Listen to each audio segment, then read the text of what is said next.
Marwadi university మంచి భవిష్యత్తు కోసం తెలుగు విద్యార్థులు ఇష్టపడే యూనివర్సిటీ. కాల్ 9059052378 9059052379.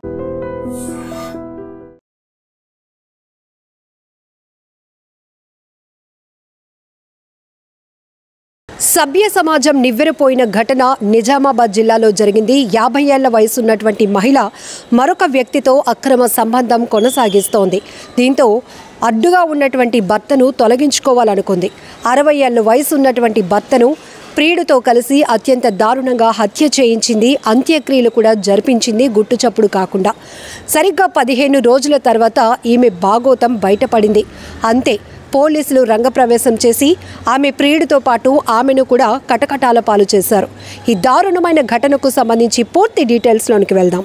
అక్రమ సంబంధాలు అడ్డగోలుగా పెరిగిపోతున్నాయి. వావి వరుసలు లేకుండా పోతున్నాయి. వయసు భేదాలు కూడా లేవు.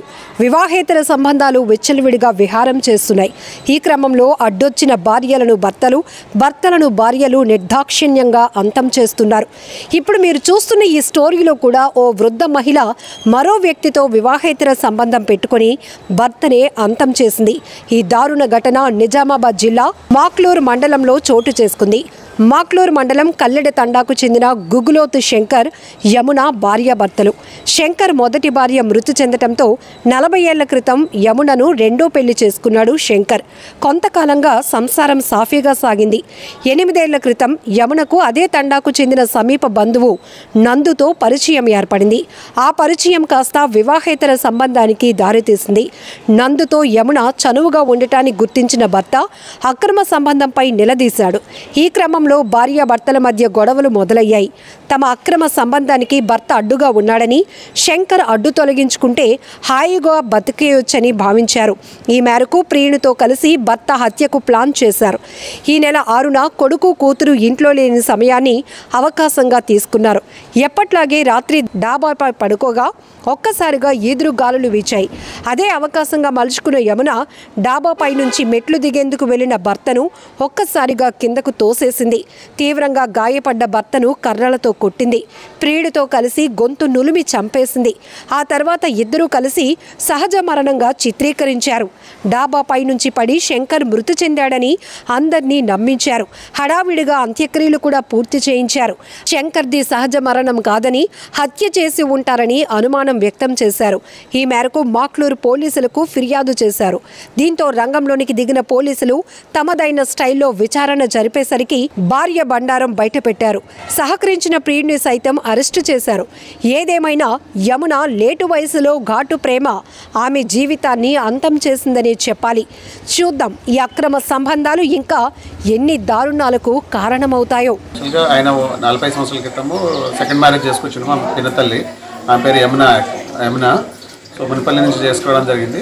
ఈ మధ్యలో వాళ్ళు అక్కడ నుంచి ఆమెకి ఎటువంటి చిన్న చిన్న అక్రమ సంబంధాలతో అలవాటు పడినటువంటి మనిషి అన్నట్టు.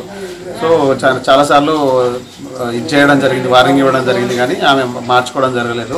ఇక ఆ పార్టీకి ఈ మధ్యలో ఇంకొక వేరే కొత్త తండావాసితోటే, ఆయన పేరు నందు, ఆయనతోటి అక్రమ సంబంధం పెట్టుకోవడము, ఆ ఉద్దేశంలో ఆయన అడ్డొస్తున్నాడు అనే ఉద్దేశంతో ఏంటంటే ఆయనని ఎట్లయినా చంపేసేయాలి, అడ్డు తొలగించుకోవాలనే ఉద్దేశంతో మెట్ల మీద నుంచి తోసేసి ఆయన సహాయం ద్వారా నందు అనేటువంటి ఆయన సహాయం తీసుకొని ఆయనని ఇనుపరాడుతో కొట్టడము, దాని తర్వాత లోపలికి తీసుకెళ్ళేసి ఉరివేసి, అంటే మామూలుగా టవాల్ గొంతు నులిమి చంపేయడం జరిగింది అన్నట్టు యాక్చువల్గా.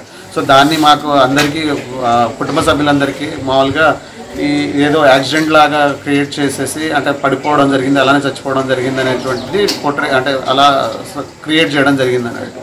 అలా చెప్పేసి దాని తర్వాత అంత్యక్రియలు కూడా అదే ఉద్దేశంతో, మరీ చంపేస్తారన్న ఉద్దేశంతో అనుకోకుండా మన క్రిమేషన్ మామూలుగా అంత్యక్రియలు చేయడం జరిగింది.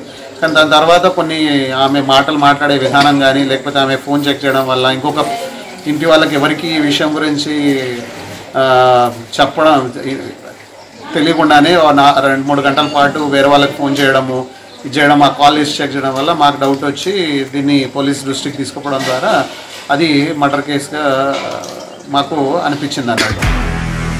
నిజంగా ప్రస్తుతం ఉన్నటువంటి సమాజం దేనికి ప్రయారిటీ ఇస్తుంది? ఆర్థిక సంబంధాల చుట్టూ మాత్రమే తిరుగుతుంది. మళ్ళీ ఎన్నికలంగానే చాలా విరక్తి కలుగుతున్నాం. మంచి అనిపిస్తుంది కదా. లేడీస్ కూడా ఛాలెంజింగ్ జాబ్స్ చేసినప్పుడు చాలా బాగుంటది. ట్రాఫిక్ అసిస్టెంట్స్ గా నియమించిన ట్రాన్స్జెండర్స్ అందరితో సాల్యూట్ చేయించుకుంటున్నారు. ఫుడ్ డెలివరీ ఇవ్వటానికి వెళ్ళినటువంటి డెలివరీ బాయ్ అనిల్ పై కళ్ళ ముందు